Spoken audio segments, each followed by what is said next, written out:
Bonjour tout le monde, bienvenue au podcast Au-delà des plans, le podcast de la construction. Chaque semaine, je reçois un entrepreneur issu du milieu de la construction qui nous parle de son parcours et de son histoire. Ce podcast-là ne peut pas être mis en place sans l'apport des commanditaires, donc La Joie qui est un agent manufacturier en équipement de plomberie pour le résidentiel et le commercial. Donc, vous avez besoin de conseils puis d'avoir les bons équipements aux bons endroits, contactez-les. Et Bugatti, qui nous fournit des cadeaux, dont un sac pour nos invités. Cette semaine, je reçois une histoire incroyable avec Louis Vincent de TST. Donc, je vous laisse découvrir son histoire. Merci et bon podcast. Vous écoutez Au-delà des plans avec Bruno Rajotte.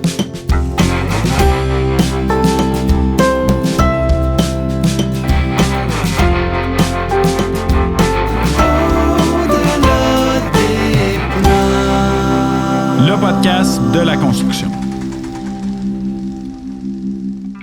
Rebonjour Louis, part 2 de la rencontre. Salut, part 2, oui. Yes, donc on parlait de toutes les normes en vigueur, tout ça.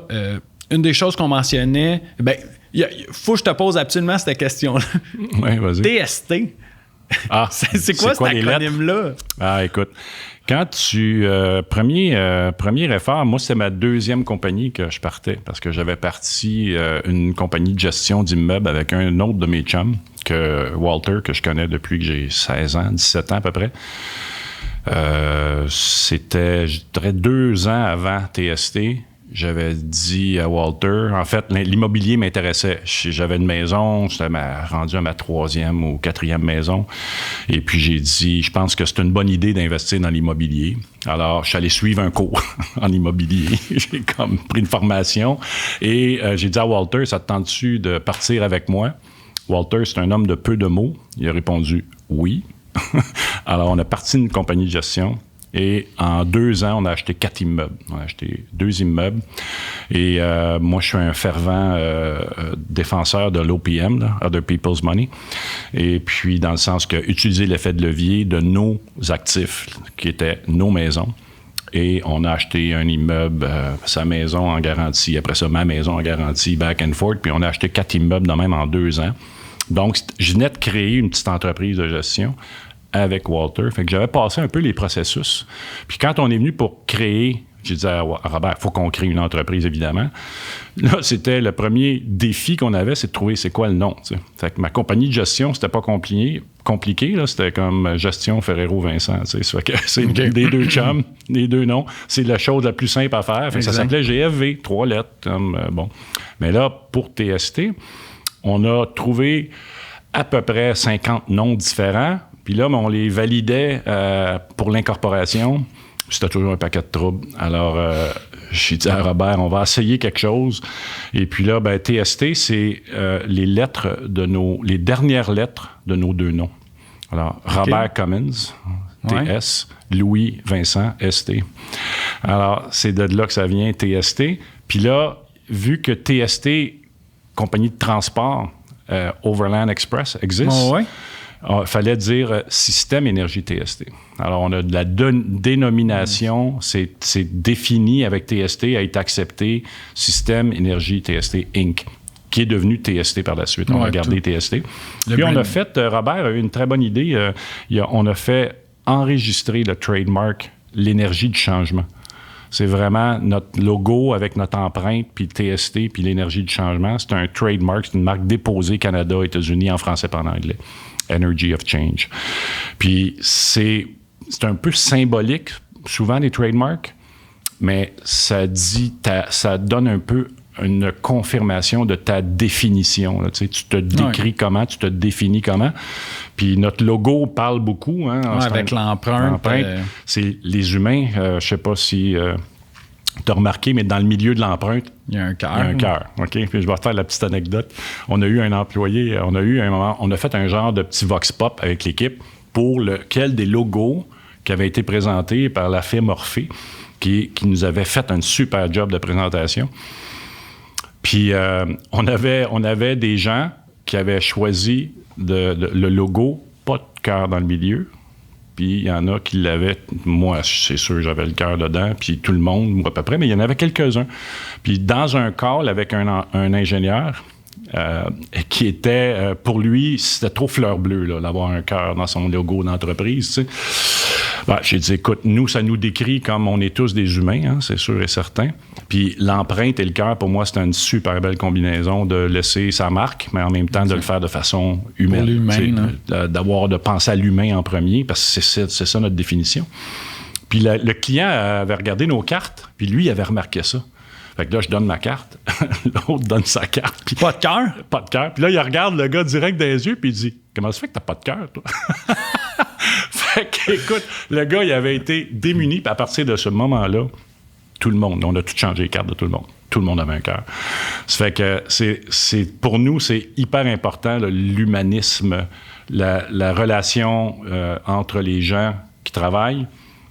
Les trois valeurs principales de l'entreprise. La première, c'est le plaisir, le professionnalisme, puis la rigueur. Tu sais. Puis c'est juste ça. Il faut que ça soit le fun. Puis quand t'as plus de fun, toute ma vie, moi, si j'avais plus de fun, je partais. Tu sais, si c'était plate, là, bye. Tu sais, puis pour que ça soit le fun, il faut que tu participes, par exemple. Là, ouais. Fait qu'il faut que tu te donnes un peu. Et puis, la création de TST, ben, c'est commencer à la première esquisse, ben, de trouver le bon nom puis de faire les bons moves. Puis on a tout fait ça un peu en double duty, parce que moi et Robert, on travaillait encore à temps plein. On a quitté l'autre entreprise d'Olympus seulement quand on avait fait un projet ou 2 projets déjà. Ouais. Alors, on a fait ça les fins de semaine, le soir, etc. La table de cuisine dans le sous-sol, dans le garage. Le bureau, en fait, il était chez moi au sous-sol au début. Robert venait travailler à la maison chez moi. Et puis, c'est sûr et certain qu'on a été à peu près 1 an et demi à concevoir notre plan d'affaires. Puis quand je regarde aujourd'hui, je me dis, waouh, c'était vraiment, tu sais, c'était simple là, comme plan d'affaires, mais c'était notre plan. Puis aujourd'hui, je regarde notre releveur, qui est Benoît Beauchamp, tu sais, qui a acheté 51% des actions, qui est maintenant en charge de l'entreprise. Oui, puis qui fait bien ça, là, by the way. Là, je sais pas, il est déniché où? C'est comme... Ses employés, ben, je pense il a vraiment un bon réseau. Il utilise, je sais pas, la réputation de l'entreprise est bonne. Les références, on utilise, on a des employés qui ont été référés par d'autres employés.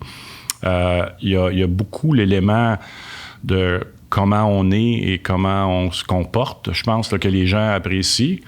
On peut plus dire, on est sur la Rive-Nord, c'est le fun pour le gars de Mirabel, vu qu'on travaille, on a un bureau à Sainte-Thérèse, ça marche plus, ça. Alors, on a un de nos employés, il est à Gatineau, un de nos derniers employés qu'on a engagé. Puis on s'est dit, s'il faut engager quelqu'un qui est à Toronto, à Sept-Îles, ça serait pas grave. On se déplace pratiquement plus et on peut s'échanger la collaboration. Tu sais. Ça arrive des fois, comme on fait un projet à Rouen, là, il y a quelqu'un qui s'en va à Rouen la semaine prochaine, mais le reste du travail a été fait chez lui en télétravail ou pratiquement à ce moment-là. Et au niveau de la relève, c'est que Benoît, il a évidemment, il cherche activement. Il n'y a pas beaucoup de ressources. Puis on utilise les outils comme tout le monde. Mais tu sais, je crois que les gens vont aller beaucoup plus avec leur cœur, justement, travailler maintenant. Ils vont pas nécessairement... La paye, c'est toujours important. C'est comme... Ça fait partie des conditions salariales, c'est important. Ça, j'ai aucun problème avec ça. Puis, c'est assez rare que les gens qui sont venus travailler chez nous, que le premier critère, c'était le salaire. Parce qu'on a une politique d'équité salariale qui est établie. C'est-à-dire que Benoît a mis en place une espèce de barème que tu as des années d'expérience, tu as des années t'as des critères de connaissances, ingénierie, maîtrise, on a des PhD, etc. Donc, au niveau des expériences combinées avec les études, on met un tableau, puis on met ingénieur ou quoi que ce soit, mais on arrive avec des tableaux, avec les règles en cours, pour ne pas avoir de disparité. Tu sais. Puis contrairement aux dirigeants de multinationales, quoi que ce soit, on ne gagne pas 150 fois le salaire de nos employés. On est vraiment... Il y a des employés qui sont mieux payés que moi puis Robert. Ça fait que ça fait partie de la game. Oui, bien, tu sais, en même temps, une des choses qu'on se mentionnait, c'est que tu t'entoures des kingpins. Pour construire une business kingpin, tu t'entoures des kingpins, puis un kingpin, c'est plate, là, mais tu sais... Ça va gagner plus, c'est sûr et certain. Ben, ça va gagner plus, c'est rare. Puis l'autre chose aussi, c'est des personnes souvent c'est des passionnés. Puis je pense que la chose qui fait que vous attirez votre genre attraction, votre degré d'attraction, c'est le fait que vous êtes tous sauf normal, puis les gens avec lesquels qui travaillent avec vous, qui sont des collaborateurs, puis ça, j'aime bien ça. Tu sais que souvent, t'es pas le boss là-dedans. Tu me dis tout le temps que collègues. C'est des collègues parce que tu apprends souvent d'eux, puis eux apprennent de toi. Oui, absolument. Puis chaque personne a sa tâche à pousser la roue pour la faire tourner. Fait que puis je te dirais, il y a comme, tu sais, quand on a commencé, Robert et moi, on a vraiment été de façon instinctive. Robert a fait un MBA quand même pendant qu'il était chez Olympus. Ça lui a permis tout le côté d'affaires. Il s'occupait plus de la finance, les budgets, etc. Ce côté-là, plus technique, Robert, il l'avait bien maîtrisé, puis il s'occupait plus de ce volet-là. Mais avec les années, on a développé ça vraiment de façon instinctive. Benoît est beaucoup plus cartésien et est en train de mettre un système en place. Puis, suite à son retour de l'École des entrepreneurs de Beauce, dont Martin Deschênes est le dernier formateur, c'est le président du conseil d'administration, Benoît est revenu avec une ligne. Martin Deschênes, il disait tout le temps ça. C'est quoi le plan? Alors, Benoît, il a dit ça. J'en ai un plan.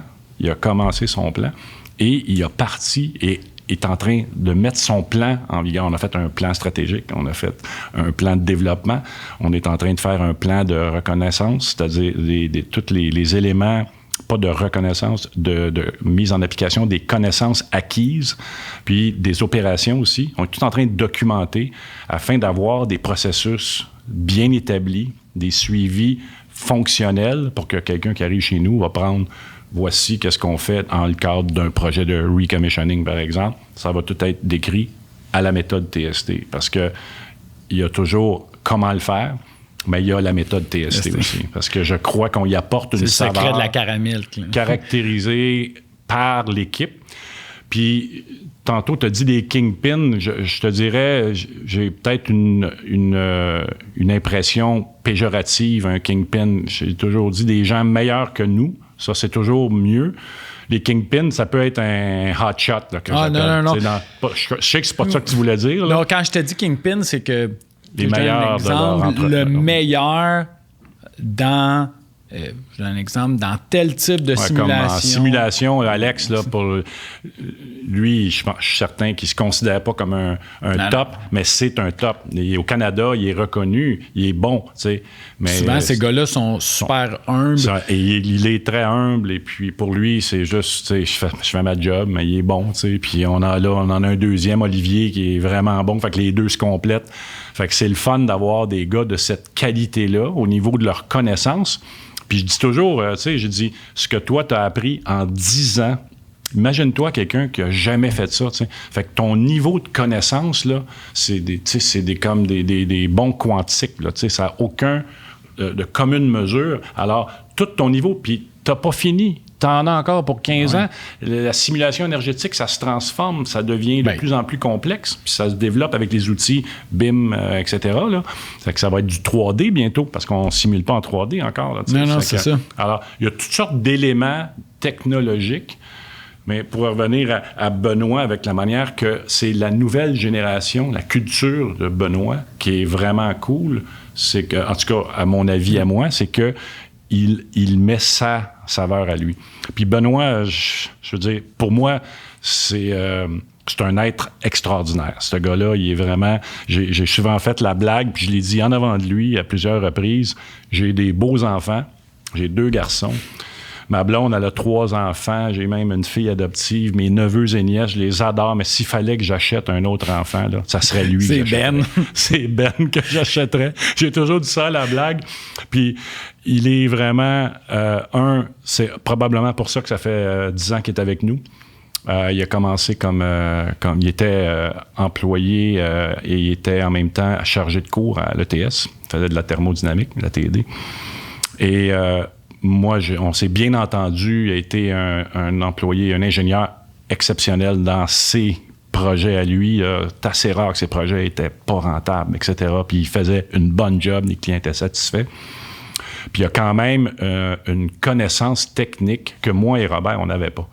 Tu sais, il y a un doctorat en réfrigération, en changement de chaleur, transfert de chaleur, quand même intéressant comme milieu. Il enseignait la thermodynamique, donc le côté vulgarisateur est excellent de son côté. Il présente bien. Et évidemment, les autres aspects complémentaires que Robert et moi, on lui apporte, bien là, on va rester dans son équipe pour quelques années encore pour lui permettre de mieux, d'augmenter son niveau de connaissance, mais en même temps qu'on lui transfère toute notre capacité, nos connaissances, notre réseau, tranquillement, pas vite, pour qu'il puisse reprendre ça. Il est tout jeune, il a 42 ans, il a 20 ans de différence avec nous. Là. Ça fait que c'est sûr et certain qu'il va peut-être pas travailler jusqu'à 62 ans, je ne sais pas. Mais qui sait, il est en train de faire quelque chose de très bien, puis c'est une super bonne nouvelle pour Robert et moi de voir la pérennité de l'entreprise avec les problématiques qu'on voit au Québec actuellement, des PME qui n'ont pas de relève. Qui n'ont pas de relève puis qui ferment ou... qui se font acheter par des gros compagnies. bureaux. Ouais. Qui se font dissoudre un peu dans le bureau. Là, qui se font complètement absorber. Ouais. Puis souvent, qu'est-ce que je trouve valeur de ça, c'est que toute la fameuse ADN, tu as parlé de la saveur testée. Quand on fait le commissioning, c'est la recette testée. C'est sûr que quand tu te fais absorber par une autre entreprise, il y a une modification de l'ADN. La saveur, elle devient de la grosse boîte souvent. Là. Exact. Ouais. Fait que ça, c'est super intéressant. Comment tu trouves ça de départir de ton petit bébé? Ben écoute, pour moi, là, ça m'a dynamisé au bout. C'est vraiment drôle, hein? Benoît nous a premièrement beaucoup fait plaisir quand il est rentré dans notre bureau. Puis Benoît, il avait un plan. Il ne savait pas, là, il est allé à l'EEB. Puis c'est une espèce de... C'était une belle... mon instinct, à un moment donné, me dit... Ça serait peut-être une bonne idée pour Ben de l'envoyer à l'École des entrepreneurs de Beauce. Fait que Robert et moi et Benoît, on s'est vraiment entendus. Si tu vas là-bas puis que ça t'aide à te guider pour devenir notre releveur, good for everybody. Là, puis si ça marche pas, fait que là, on l'aura proposé ou c'est venu de Benoît d'aller à l'École? On lui a dit, on paye l'École des entrepreneurs de Beauce. Parce que tu as un plan, tu aimerais ça, devenir le releveur de TST. Nous, là, tu nous fais le plus grand plaisir. Puis là, je connais pas le processus, mais l'école... Ça dure 1 an à peu près, le processus. Oui, c'est ça. Puis c'est 4-5 formations. De mémoire, c'est pas... Sainte-Thérèse, Beauce, c'est pas un aller-retour, là? C'est pas un aller-retour, mais c'était des sessions de 4 jours. Ils partaient, mettons, le mercredi soir. Ils s'en allaient là-bas. Ils ont l'hébergement sur site là-bas. Oui. Et il y avait des méchants projets, là. Il y avait des projets de ta session qui durait, c'était pas 1 an. Ça s'étale sur quasiment 5-6 mois à peu près, là. Mais c'est 4 jours à toutes les, mettons, 5-6 semaines, là. Fait que ça donne sur une période de 6 mois. Et il y avait les projets formation, il y avait des projets à faire, il y avait des challenges. Le challenge de Benoît, c'était de faire un demi-marathon à la fin de son formation. Puis il n'était pas un marathonien. Non. Alors, il a commencé à courir, il s'est challengé. Et je pense qu'il a aimé ça, l'expérience, ça lui a fait découvrir. Puis le plus drôle, c'est que nous, il est jeune pour nous, mais lui, c'était le plus vieux là-bas, un des plus vieux.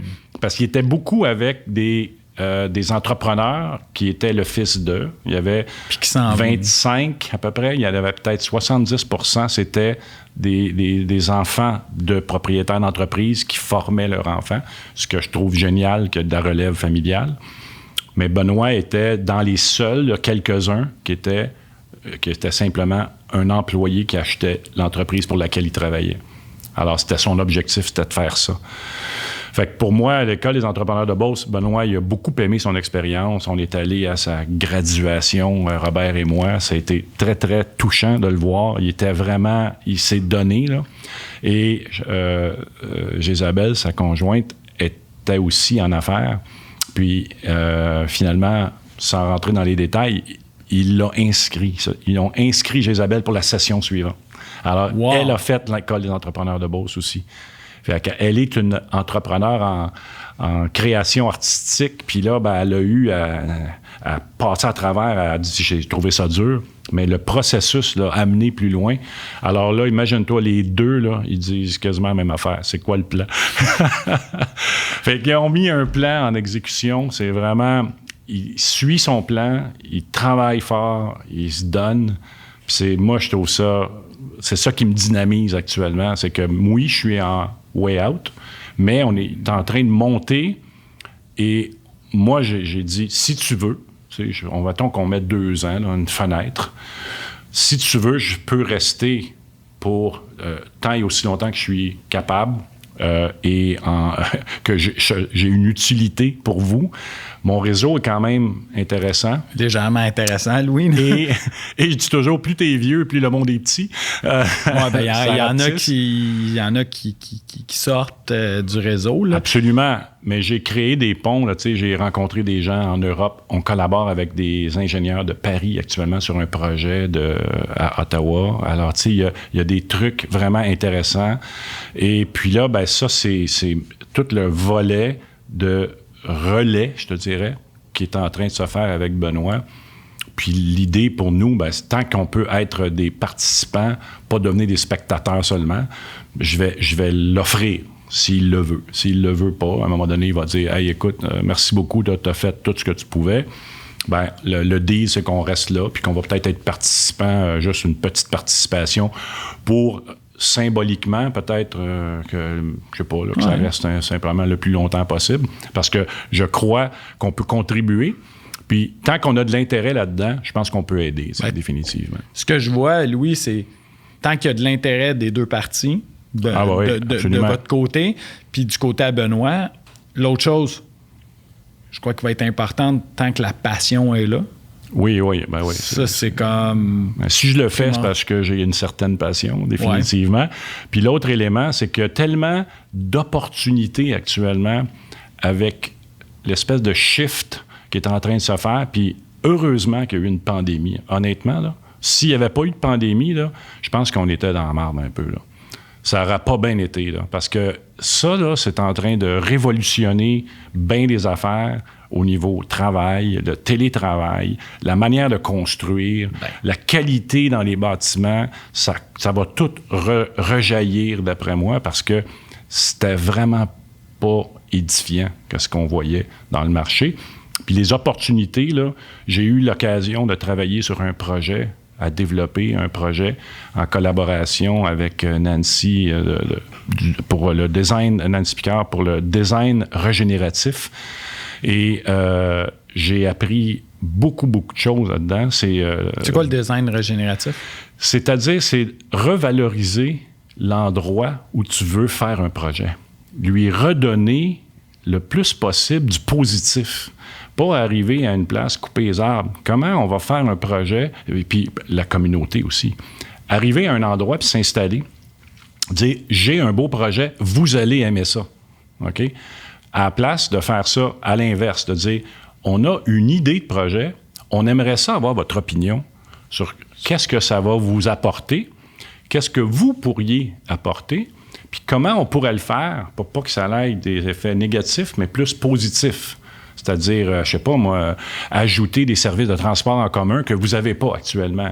Parce qu'on va créer un nouveau pôle quelconque, que ce soit commercial ou hôtelier, whatever. De penser, 1, à l'utilisateur, 2, à celui qui est autour. Puis là, c'est pas les principes du design régénératif, mais Bill, avec qui j'ai conversé avec l'aide de Nancy, vit à Boston. Il a créé Regenerative Design, la compagnie. C'est un des fondateurs du mouvement LEED. Fait que ça te donne une idée à peu près d'où il vient. Et les idées ils m'ont tellement fait comprendre qu'on marche dans un système qui est à l'envers.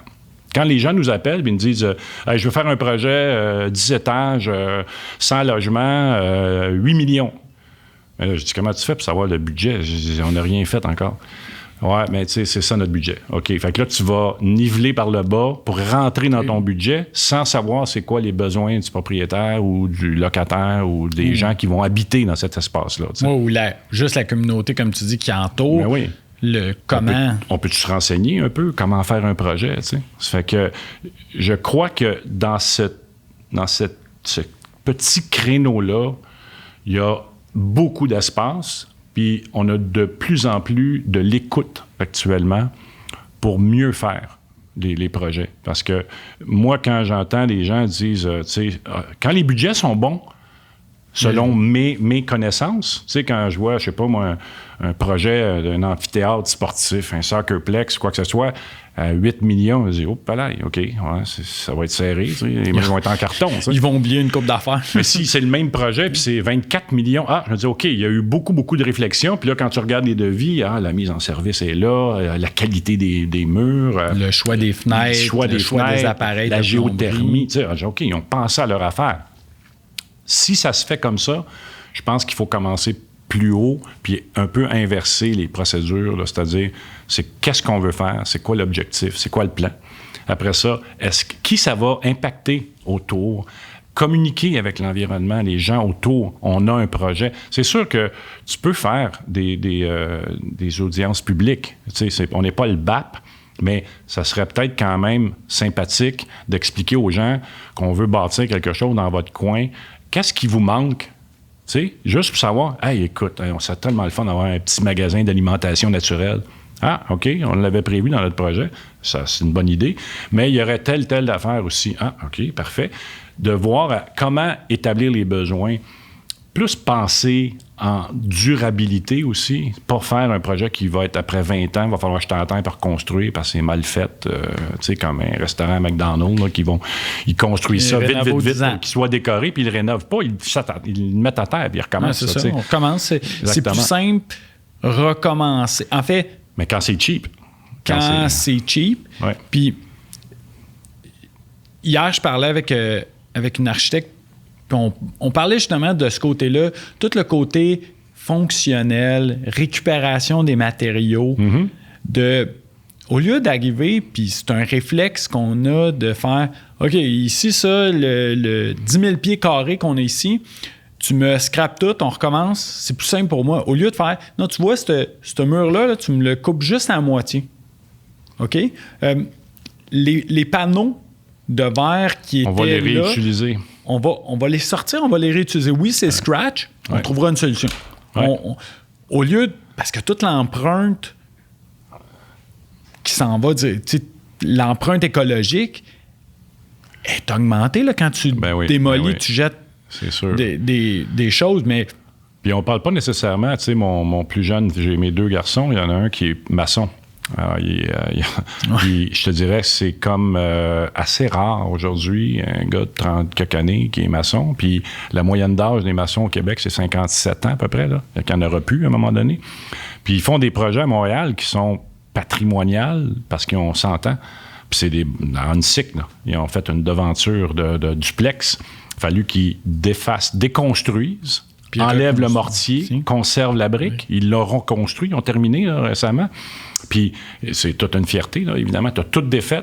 Un côté, ils ont autorisé de mettre une brique similaire, mais une neuve, parce que c'est assez impossible de tout conserver les briques. Il y en a toujours qui caquent, etc. Qui brisent et tout mais ça. La devanture est conservée. Mais là, c'est un travail qui coûte un petit peu plus cher. Mais c'est quasiment du travail d'artisan. Mais en même temps, si on veut conserver... Et en même temps, la durabilité, ça avait 100 ans, là, ces briques-là. Là, c'est bon pour un autre 100 ans, ça aussi. Là, je me dis, faisons-le comme il faut, puis ça va apporter à tous. Je veux dire, les gens en Europe, ils disent tout le temps, c'est cher les maisons en Europe. Oui, mais ils se transmettent de génération en génération. sais, la famille qui part achète un immeuble ou une maison, vont rester dedans, les enfants vont la prendre, les petits-enfants après, parce que la maison a 400 ans ou 500 ans. Il y a un certain côté de la durabilité. On ne connaît pas ça ici, là, tu sais. Mais en même temps, c'est pourquoi pas penser comme ça quand on fait quelque chose. Pas dire pour 250 ans, mais un peu plus loin que 10 ans ou 20 ans et penser sur le 50 ou 100 ans, là, plutôt. Ne serait-ce que pour en faire un meilleur projet, mais en même temps pour améliorer à tous les niveaux, là, la qualité à l'intérieur, l'isolation pour pas utiliser de la mécanique nécessairement pour chauffer, climatiser. Exact. Là. Les énergies renouvelables, les intégrer au projet le plus possible.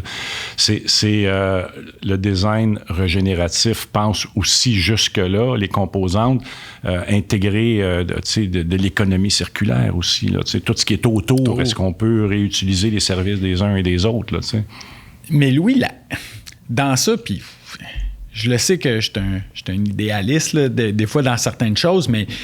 Ça en prend des fois. Ça devrait pas être toujours comme ça. Tu sais, quand on parlait d'économie d'énergie tantôt, on mentionnait que l'économie d'énergie, quand on parle au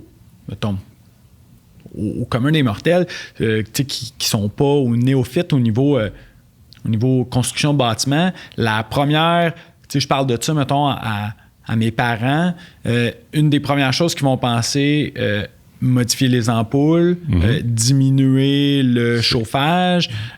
C'est visuel, c'est quelque chose qu'ils connaissent. C'est des choses concrètes. Là, puis quand ils ont eu à faire des rénovations à leur maison, une des choses que je leur ai dit, hey, la fenêtre plein sud que tu as là, qui tombe dans votre espace bureau de travail, que vous êtes là 8 heures, avez-vous pensé mettre une pellicule ou une meilleure qualité de fenêtre, un produit quelconque qui fera en sorte que tu n'auras pas de gain solaire ou diminuer le gain solaire? Puis là, la première réflexe, elle se dit « Ouais, on a des bons stars. » Puis là, je dis « Non, maman, là. » Je dis « Tu te coupes en mettant le star, tu te coupes de toute la lumière naturelle qui est hyper importante pour un milieu de travail, à mon avis. Et par contre, la chose que tu veux pas, la seule raison pourquoi tu fais ça, c'est que tu trouves ça trop chaud quand le soleil tape là. En été. Ils ont fait le changement, Louis. Tu sais, c'est le jour et la nuit. Là. Ben, ça n'a pas été compliqué non plus. Zéro compliqué. Ah ouais. Ils ont remplacé une pellicule qu'ils ont mis un film? Non, en choisissant leur thermos, Okay, ils ont été voir la personne. Une meilleure qualité. Ils ont pris une meilleure qualité qui correspondait vraiment à leurs besoins. Ouais. Puis mon père me dit, les coûts reliés à ça, là, oui, ça coûte un petit peu plus cher, Bruno. Oui. Par contre, qualité de vie. Qualité, là, on est capable de rouler les stars ouverts, les ordis, luminosité. Ce gain-là, là, on le chiffre comment, tu sais? Bien, ça, c'est un élément dans la productivité. Si tu m'amènes sur un sujet, dans les derniers congrès LEED auxquels on a assisté en présentiel aux États-Unis, il y a peut-être 3 ans. Là, 17 ans. Là. Ouais, c'est ça. Il y a eu une étude à Harvard qui a été faite qui s'appelle le COG-X Study. C'est le Cognitive Effect, c'est-à-dire l'effet cognitif de la performance dans les bâtiments. Puis, ils ont pris un genre d'espace de travail qu'ils ont converti en laboratoire de test sans le dire aux gens. Donc, ils ont vraiment créé un bel environnement. Puis, ils ont fait accroire à des gens qui étaient dans un bureau, qui étaient déménagés pour des travaux majeurs. Alors, ils ont déménagé, mettons, je te donne un exemple, je n'ai pas les détails, 100 personnes. Vous partez de là, vous en allez là pendant 6 mois. Bien, pendant ces 6 mois-là, il y avait des systèmes mécaniques avec des senseurs partout dans la place pour faire des tests sur la qualité d'air, l'augmentation du niveau d'oxygène. Puis, il dit, pendant que vous êtes là, on fait des vérifications avec vous pour améliorer les locaux quand vous allez revenir, etc. Fait qu'on va vous envoyer des petits quiz, des tests de réponse, etc., qui étaient simplement le niveau de réceptivité, le fait, sont-ils allumés, pas allumés. Puis ils ont jumelé ça avec la quantité d'oxygène augmentée, baissée. Puis là, ils faisaient des tests à des endroits. Ça a été une étude fantastique qui a démontré que le niveau de productivité des gens augmente systématiquement. Là, je pense que c'était 24 avec juste un peu plus d'air frais, avec de l'oxygène en continu. Puis les gens, ils l'ont démontré dans des tests d'aptitude qui faisaient des trucs simples, qui étaient beaucoup plus allumés et réveillés. Mais il dit, la productivité dans un bâtiment est toujours un élément qui n'est pas inclus dans le cost of doing business. Non, c'est ça, il n'y a pas de payback. C'est le ratio de payback. Si tu prenais une compagnie comme Lajoie, qui avait son édifice à elle, qui avait ses employés là-dedans, puis que son investissement à lui, c'était de mettre la qualité là-dedans, bien, il y aurait probablement, lui, un payback parce que ses employés qui travailleraient dans cet édifice-là auraient un niveau de productivité qui est supérieur, plus élevé, un taux de roulement moins élevé. Puis, il y aurait aussi un taux de satisfaction si tu vas jusqu'à aller dans des environnements comme une certification WELL, où est-ce que tu apportes plein d'éléments, la qualité d'eau, la qualité d'air, les aliments, l'espace, l'exercice physique, le site, etc. Tu augmentes la productivité, puis quand tu chiffres ça, là, tes coûts de construction là, sont minuscules. C'est comme, ça n'a aucun rapport. Parce que tu as 100 000 employés dans un édifice, si tu augmentes leur taux de productivité par 2-3 c'est des millions de dollars. C'est incroyable, tu sais. Mais ça, c'est pas calculé. Puis, bien, c'est pas calculé. C'est pas appliqué. C'est pas appliqué. Oui, c'est ça. Il n'y a rien de tangible, à moins d'avoir des tests comme ça, qui nous font dire that's the good thing to do. Absolument. Par contre, intuitivement, il n'y a pas personne au Québec qui fait si j'offre un meilleur éclairage, un environnement de travail avec des bureaux de meilleure qualité et avec des meilleures conditions, tu sais, quelqu'un qui travaille, ils ont fait une étude, quelqu'un qui travaille à l'air climatisé versus quelqu'un qui travaille à l'air... dans un sous-sol pas éclairé. Oui, bien, mal éclairé, de température ambiante, avec des canicules et vice-versa. Bien, ils ont démontré que la personne est plus productive, tu sais. Ah oui. Mais encore une fois, c'est pas toujours appliqué. Mais là, moi, il y a un sujet qui m'intéresse énormément.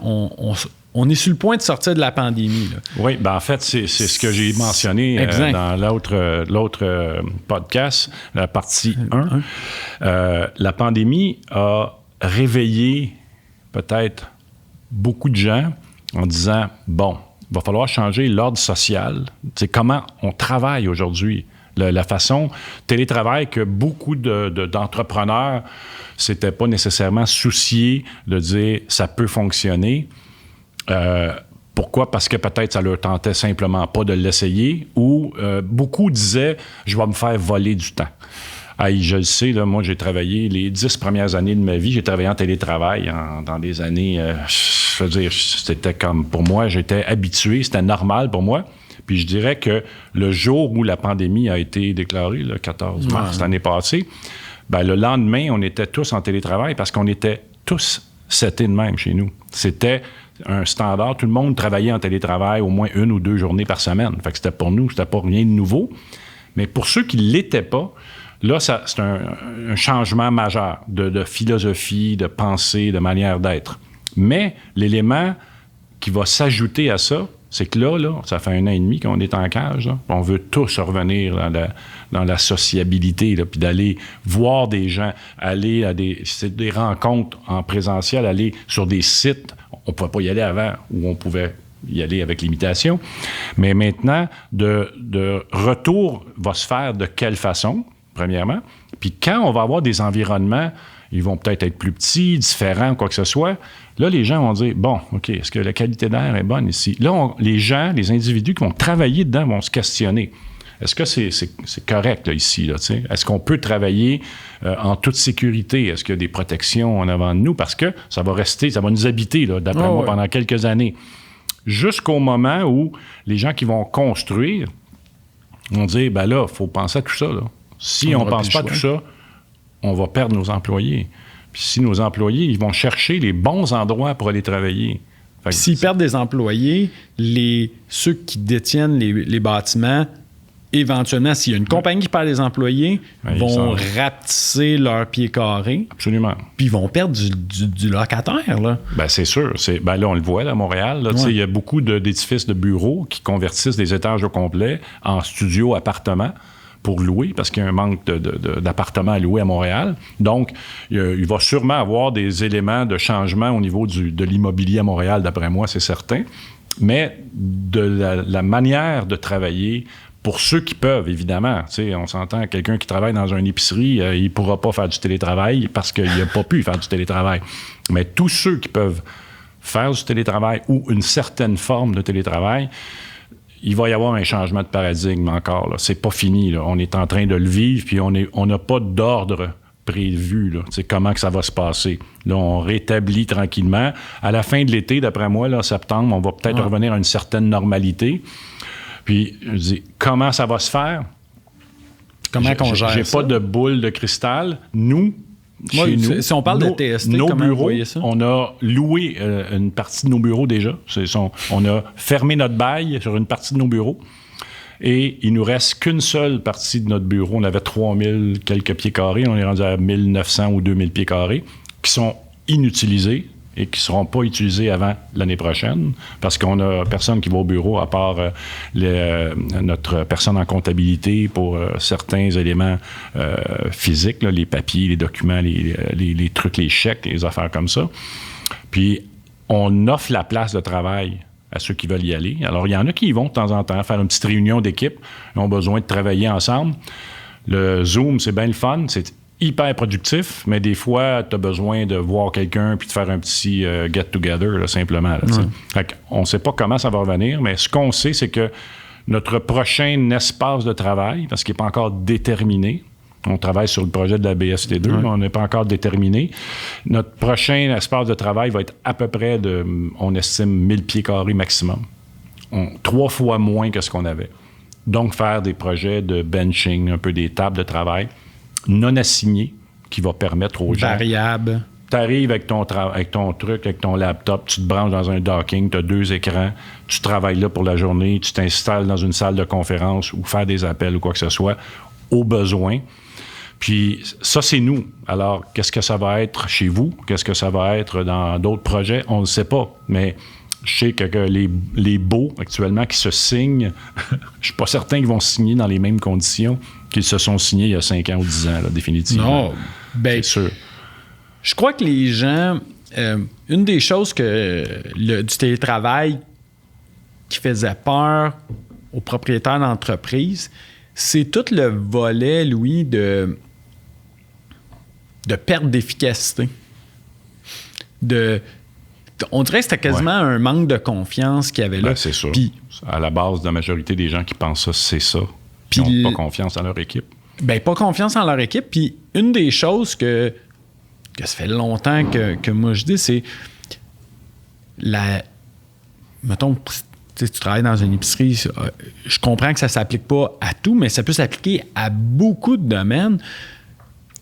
La seule chose qu'on devrait gérer à la fin de la journée, là, pas le nombre d'heures, là, ça devrait être le résultat, le livrable. Ouais. Puis le pire, c'est que le processus est fait comme ça. Tu assignes, pareil comme chez TST, puis là, je donne l'exemple de TST, mais ça peut s'appliquer, encore une fois, à plusieurs domaines. Tu assignes un projet à quelqu'un avec des tâches, en disant, toi, tu dois me remettre le rapport X avec la simulation X. Tu as 2000 heures. Si le gars il en fait en 1008, quel gars que tu veux dans ton équipe? Le gars qui va en faire en 2000 heures ou le gars qui va le faire en 1800 heures? Ben oui, c'est sûr que tu veux le gars en 1800 heures. C'est un objectif qu'on a de plus en plus de travailler parce que le processus qu'on appelle des livrables, justement, ce que le client cherche à obtenir, c'est un résultat. Puis on est, en tout cas, probablement que tu seras d'accord avec moi, mais on est dans une époque où les gens lisent de moins en moins. L'ultra rapide survol des emails se fait toujours dans les 3 lignes que tu vois. Alors, le livrable au client, plus il est défini, ben, on peut donner un sommaire exécutif que j'appelle, qui est toujours, pour moi, le plus intéressant. C'est le tableau qui va donner un peu les résultats de ton travail, qui est peut-être un rapport de 30 pages ou 40 pages, si tu as vraiment fait une analyse détaillée. Mais le livrable, s'il est bien défini, l'optimisation de ton livrable va se faire à l'interne. C'est-à-dire, tu dis à ton client, je vais te faire tel service, voici mon livrable, ça coûte 10 000 $. OK? Si le client dit, c'est exactement ça que je veux, parfait. Maintenant, c'est à l'entreprise qui le livre de trouver les manières de l'optimiser. Puis que ça soit plus facile Plus facile pour tout le monde, le nouveau qui va arriver, qui va prendre la manière, la procédure. Puis c'est vraiment une mentalité qui est à changer parce que en ingénierie souvent, ou en architecture, ou dans les services professionnels, on va souvent facturer à l'heure. Puis ça, c'est un autre débat qu'on pourrait partir. C'est les taux du décret dans la construction. C'est comme... Je pense que j'étais pas né quand ils ont settlé ces taux-là. 94, depuis 94, qui n'ont pas été changés. Les taux n'ont pas été changés. La beauté, c'est que cette année, les taux du niveau, tous les professionnels au niveau de la construction, on parle d'ingénieurs, architectes, là, c'est certain que ça va plus large que ça, se mettent de concert à dire « faut que ça change cette année ». Ah, écoute, ça n'a pas d'allure. Puis il faut que ces gens-là soient reconnus à leur juste valeur. Mais j'ai vu un appel d'offres cette semaine qui, pour la première fois, stipulait que tous les taux horaires étaient pour être ceux de l'Association des ingénieurs conseils, qui est complètement différent, là, donc qui est vraiment un gabarit qui est encore en bas du coût d'un avocat, on s'entend, là. C'est sûr et certain. Mais mettons, un ingénieur senior va pouvoir facturer 275 $ de l'heure ou quoi que ce soit, qui est encore en dessous du 400-500 $ de l'heure pour un avocat ou un fiscaliste, là, tu sais.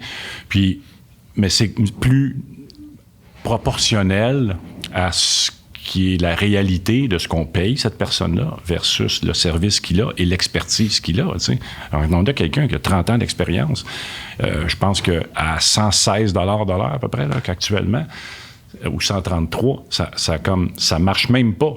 On le paye, puis on fait pas d'argent. Ça fait que je me dis, j'ai pas d'intérêt. Et c'est une des raisons pour lesquelles on ne fait à peu près pas de projet au public. Ben, on n'est jamais le moins cher, puis c'est la règle du nivellement par le bas. Là, tu sais, c'est souvent... Ah, ben c'est les règles, on applique les règles, c'est les calculs de formules, mais c'est toujours le prix qui prime. Mais j'ai dit, quand tu vends du temps, est-ce que tu veux le meilleur soumissionnaire? Robert a souvent dit, quand tu vas te faire opérer à cœur ouvert, là, tu veux-tu le plus bas soumissionnaire? Tu sais, ou tu veux celui qui va faire la job comme du monde? Là, tu sais? Fait que, est-ce que tu veux le meilleur? Ben oui, tu veux le meilleur. Tu sais? Fait que pas nécessairement qu'on est le meilleur, mais c'est qu'on peut pas offrir le service qu'on a de la manière qu'on le fait au taux qu'ils nous offrent. Fait qu'on ne marche pas au taux, de toute manière. Faut que ça soit des blocs, puis ça concorde pas avec les aspirations qui sont actuellement sur la table. Ça, en gros, on demande une Cadillac, puis... c'est souvent... la Hyundai Accent, le prix de la Hyundai Accent est très, très, très intéressant, mais tout le monde... Je donne le choix à tout le monde, même, ils vont prendre la Cadillac. Là. En Audi, en Tesla, quelque chose comme ça. Pour plus parler ton langage, une Tesla. Oui, c'est ça. Et puis en même temps, un véhicule durable, mais là, on n'a pas les budgets. Mais là, c'est parce qu'il y a quelque chose qui ne marche pas en quelque part. C'est sûr et certain. Comme j'ai mentionné tantôt, un projet X qui se fait à 10 000 $, puis un projet à 10 millions, puis un projet similaire qui se fait à 20 millions, bien, il y a quelqu'un... il va y avoir quelque chose entre les deux. Il va y avoir quelque chose de plus, d'après moi. OK, est-ce que les entrepreneurs, est-ce que ça a coûté plus cher? Oui, 10 millions, non. Et il va y avoir des add-ons qui vont faire que ce projet-là va être mieux. Service, la manière, la mécanique, la durabilité, il y a plein d'éléments là, qui vont s'associer à ça. Puis je me dis, c'est pas toujours une question de coût, mais c'est peut-être que le deuxième projet, ils ont plus fait la sélection des besoins de l'utilisateur et ils ont chiffré les besoins d'utilisateurs. L'autre, c'est souvent, on a un budget, faites-moi ça là-dedans. C'est rentrer un square peg dans un round circle. Fait que je me dis, il y a beaucoup de changements à prévoir.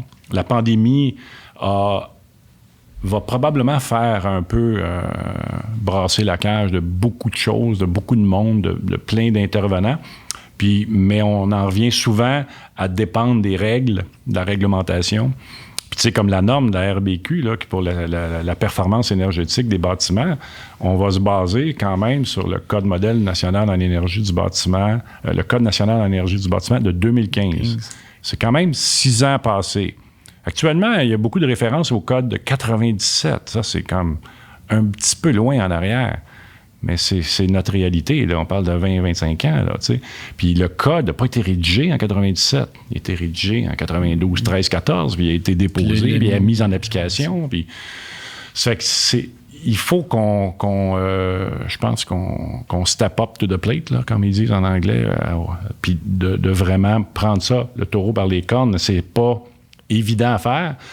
Puis je te dirais, sans faire de politique, là, ce que je vois avec le gouvernement actuel au provincial, il y a beaucoup, beaucoup d'efforts qui est mis à essayer de trouver des solutions puis d'adapter des retards qui ont été pris dans le temps. Je regarde juste la masse salariale des gens qui ont aidé nos gens dans des résidences personnes âgées, les proches aidants, les gens qui sont en responsabilité, qui gagnaient 12 piastres de l'heure.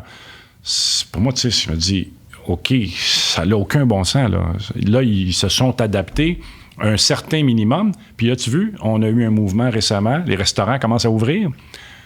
Les restaurateurs commencent à dire, si on veut un service de qualité et une offre pour garder nos gens, bien, il faut qu'on adapte notre modèle. Puis là, bien, c'est un employé dans un restaurant qui va gagner 20 quelques dollars de l'heure. Il me semble que ça a plus de bon sens dans la réalité d'aujourd'hui, là, évidemment.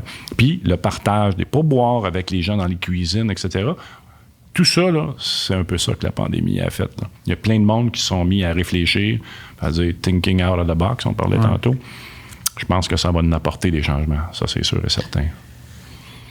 Louis, conversation excellente. C'est tout le temps un plaisir de jaser avec toi. À toutes les fois, je me fais une petite liste de questions. Je n'ai encore pour 4 heures. J'ai même pas... Il y a plein d'affaires que j'aurais aimé te poser comme question, mais c'est sûr qu'on va se reparler, Louis. On fera part 3 et 4 ouais, c'est ça. Ben, c'est sûr que on va se revoir au podcast. Ce fut une conversation hyper intéressante, surtout sur ton histoire de je connais pas, puis on va le faire.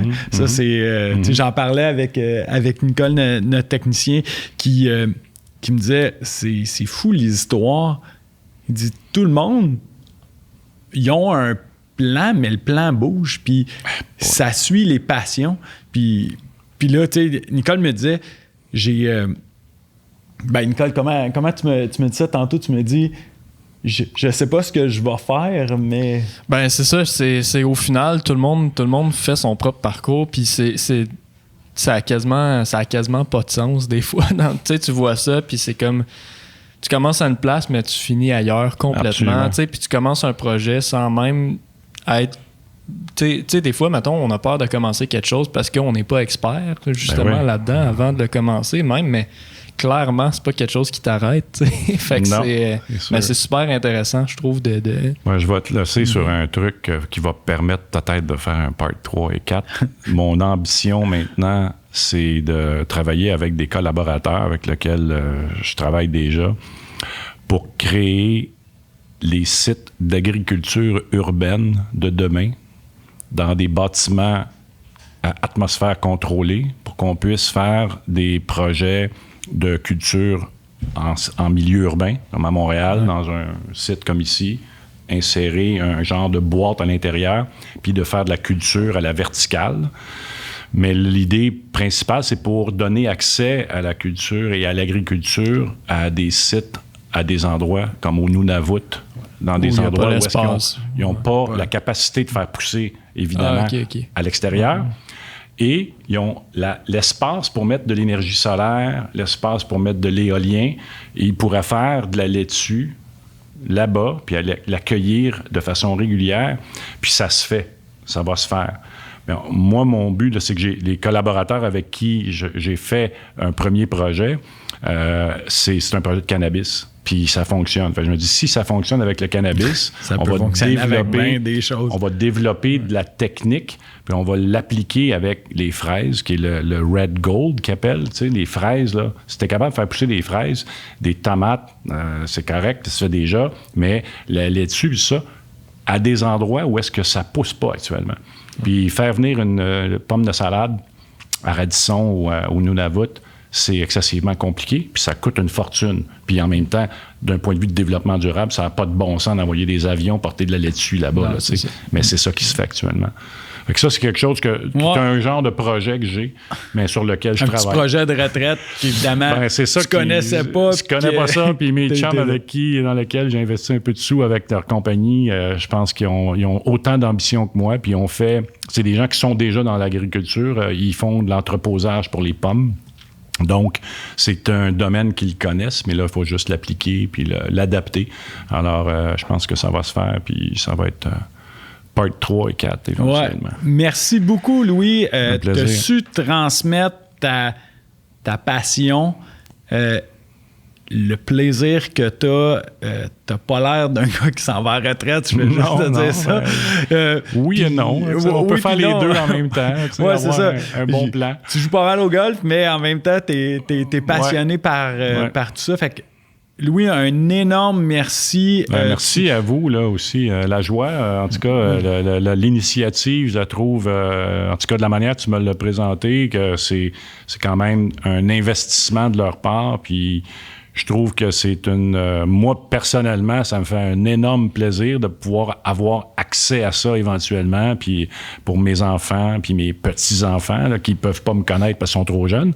Mais c'est une super belle initiative. Puis je pense que les entreprises qui se distinguent comme ça, en faisant des initiatives originales, ils restent plus ancrés dans la mémoire. Ça, c'est sûr et certain. Ben, un énorme merci, Louis. C'est des très beaux commentaires. Puis ce qu'on a vécu aujourd'hui, là, j'en prendrai encore, là, mais ce qu'on a vécu aujourd'hui, c'est la raison pourquoi Au-delà des plans est là. Fait que, c'est une très bonne initiative, en tout cas. Merci énormément. Je remercie tous les auditeurs.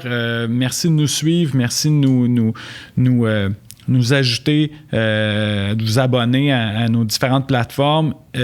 Nicole, encore une fois, un énorme merci, service exceptionnel.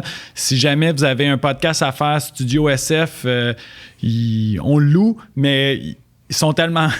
ils pourraient nous commanditer, on les adore. C'est une job exceptionnelle. Fait que un gros merci, puis on se revoit la semaine prochaine avec le parcours d'un autre entrepreneur. Puis Louis, je te book pour la partie 3 et 4. Je ne sais pas quand encore, mais c'est sûr que tu reviens au podcast. All right. Merci beaucoup. À la semaine prochaine. Merci. Bye.